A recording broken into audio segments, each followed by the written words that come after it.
नमस्कार दोस्तों, current affair with Wasim Khan में आपका एक बार फिर स्वागत है। दोस्तों, आज आपको बीच में एक खुशखबरी लेकर के आया हूं और उम्मीद करता हूं कि आप लोग, और खुशखबरी सिर्फ आपकी मेहनत और आपके लगन और हम लोगों के प्रयास का नतीजा है।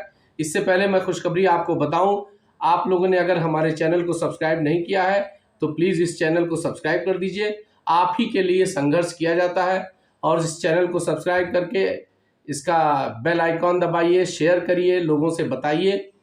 दोस्तों, बात को बढ़ाने से पहले मैं आपको ये बताना चाहता हूँ कि खुशखबरी इस बात की है कि जो ट्रेन इंटरसिटी ट्रेन जो छपरा से चल करके नौतनवा के लिए आती थी, जो पिछले 7 अगस्त से लगातार बंद चल रही थी, निरस्त चल रही थी, उस ट्रेन को के संचालन के लिए हम लोगों ने एक प्रयास किया था। 27 सितंबर जो बीती 27 सितंबर को हम लोगों ने एक ज्ञापन नागेंद्र शुक्ला जी के नेतृत्व में एक ज्ञापन दिया था और उस ज्ञापन का नतीजा ये हुआ फिर कि, और उसमें एक क्लास आंदोलन का जो जोड़ा गया था वो ये था कि 2 अक्टूबर से उसको एक हस्ताक्षर अभियान के रूप में चलाया जाएगा।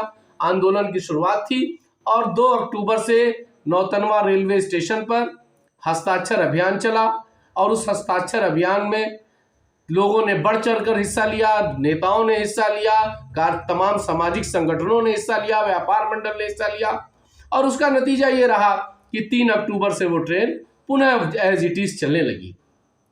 लेकिन 5 अक्टूबर को जैसे ही ट्रेन का संचालन हम लोगों का हस्ताक्षर अभियान खत्म हुआ, संचालन भी ट्रेन का बंद कर दिया गया।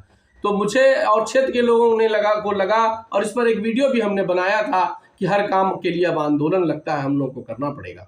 तो मैं आपसे ये कहना चाहता हूं दोस्तों, और ये खुशखबरी आपको देना चाहता हूं कि जब ट्रेन का संचालन रुका तो तत्काल ही 8 अक्टूबर को नौतनवा में 9 अगस्त डीएम साहब आए थे।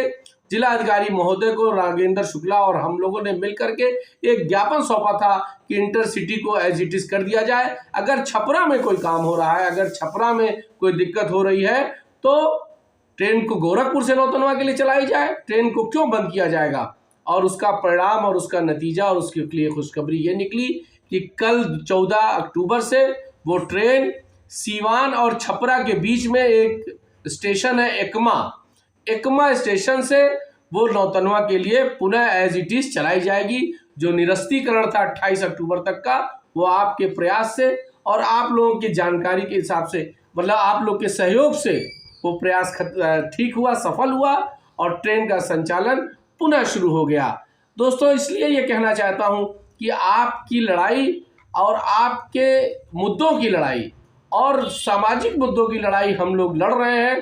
तो हमारा आपसे इतना ही निवेदन है कि आप हमारे चैनल को सब्सक्राइब भी करें और हौसलों को बुलंद भी करें, क्योंकि संघर्ष से ही हर चीज़ों का परिणाम निकलता है।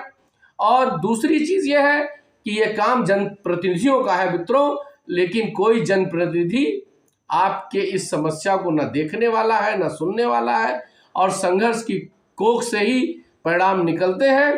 खैर, कुल मिलाकर के आपको ये खुशखबरी देनी थी कि 14 अक्टूबर यानी कल दिन शनिवार से वो ट्रेन पुनः एज इट इज अपने उसी शेड्यूल पर चलने जा रही है। इसके लिए नागेंद्र शुक्ल जी को धन्यवाद, उन तमाम सामाजिक संगठनों को धन्यवाद, उन तमाम लोगों को धन्यवाद जो लोग उस हस्ताक्षर अभियान में, उस क्या कहते हैं ज्ञापन अभियान में, तमाम अभियानों में जो लोग शामिल हुए, उन सारे लोगों को बहुत बहुत धन्यवाद है। और ये अथक प्रयास है आपका, और आपके अथक प्रयास का ही परिणाम है।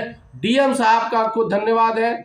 जिला अधिकारी महोदय ने समस्या को समझा, जब हम लोगों ने ज्ञापन दिया तो उन्होंने बहुत डिटेल से उस समस्या को हम लोगों से सुना था और उसके बाद उन्होंने वादा किया था कि हम इस चीज़ को आगे रेलवे प्रशासन को चिट्ठी लिखेंगे और इसको अवगत कराएंगे। और उन्हीं का नतीजा है और संघर्षों का नतीजा है, सबका मिला जुला परिणाम है कि आज 14 अक्टूबर से वो ट्रेन पुनः चलने जा रही है। दोस्तों, इसके लिए आप लोगों को बहुत बहुत धन्यवाद।